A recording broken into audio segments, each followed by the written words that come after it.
When life gives you lemons, how do you actually make the lemonade? In other words, how do you turn sour anxiety and stress into something sweet? This will require some alchemy. Alchemy is simply the art of transformation. Let's go over 3 ways that you can alchemize the sourness of negative mental health conditions into sweet strength, power, and health. Number 1 is to cleanse the gut. If you do not know it by now, there is a very strong connection between your gut and your brain through your gut-brain axis. If that gut is messed up, if it's inflamed, if you've been eating too much sugar, too much bread, there can be an overgrowth of yeast. There can be a whole bunch of problems, and your gut is sending signals to your brain. There's actually certain types of bacteria, I believe, that are present in people who have mental health conditions such as anxiety, depression, and stress. So it's almost like if you eat certain foods, you can create anxiety and depression in your gut, and it affects your entire mood and your entire body. So that is why you're going to want to cleanse your gut. You can do this by fasting, either doing a water fast, which is where you only drink water or maybe some herbal teas. You can do this by doing a juice cleanse or fast, which is where you only drink juice.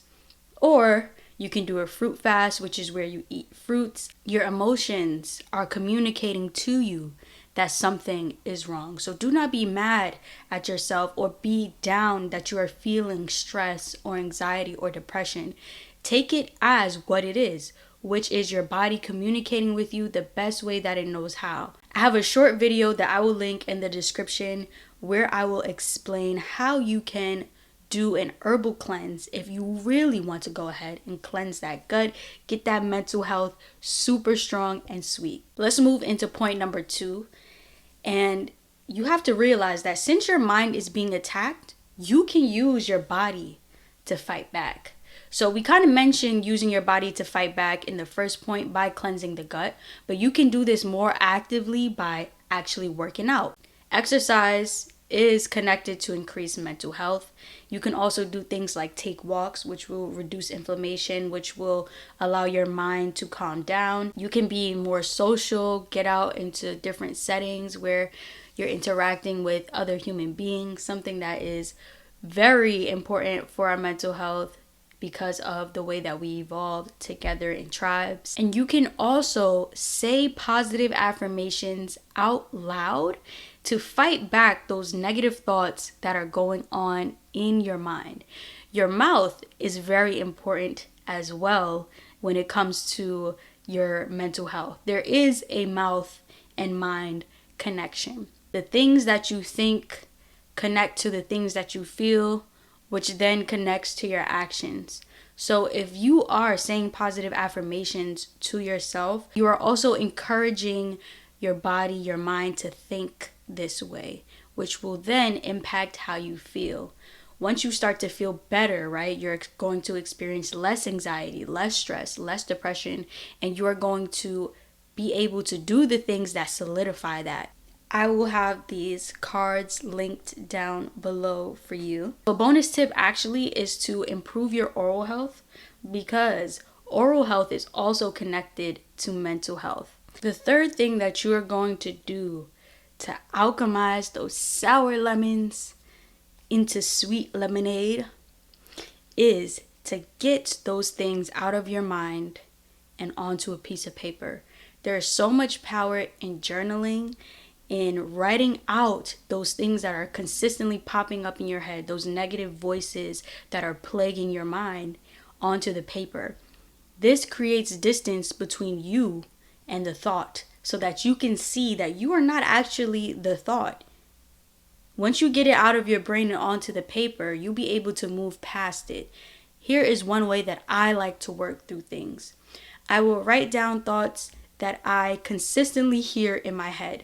Now, this takes a certain level of self-awareness and listening to what actually the voices in your head are saying.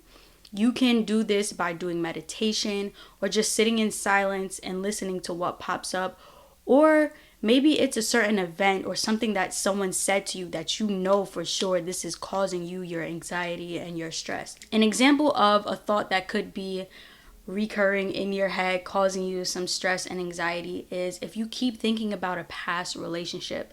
Say you're thinking about a friend that you let go of or an ex, and the feeling that you attach with that is regret. You regret putting yourself in that relationship in the first place. You wish you never met this person and never had that experience. While that might not be true, that could be what your brain is conjuring up. So once you see, oh, I'm thinking about an ex, I'm thinking about a past friendship, it's making me feel regret. Now you can alchemize that, right? So you're going to transform it by literally writing down why you don't actually regret it. What's good about that? So actually, I don't regret my past relationship because I learned so much from that man, or I learned so much from my old friend. And you can even get specific.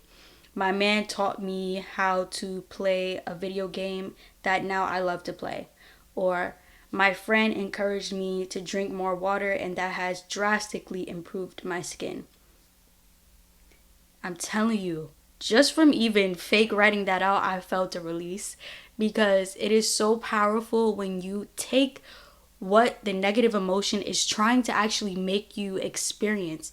That negative emotion is trying to guide you into something sweet, into something positive.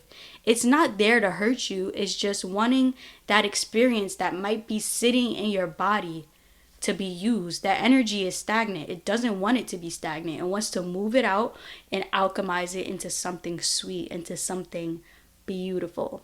I have a couple of videos that also speak about either alchemizing negative thoughts or neutralizing negative emotions that I will link down in the description for you. And if you need help with any particular situation that is correlated to your wellness and mindset, I do offer coaching for women who want to improve their health. We're talking about making lemonade. Let's go do it. It is a lavender lemonade, no measurements. Grab a little bit of lavender, pop it into the blender with about 1 to 2 cups of water. Blend it until the lavender is in there. Take a couple of lemons and squeeze out all of the juice. You'll get about 3 tablespoons. Then you want to take a little lemon wedge for garnish. I used agave to sweeten my lemonade. Then I went ahead and poured in that lemon juice, gave everything a nice mix. Pour in your lavender infused water, and boom, you have a delicious lavender lemonade. You actually participated in some alchemy with me, turning those sour lemons into sweet lavender lemonade. Add a few ice cubes and your lemon wedge garnish. Here we have some lavender lemonade.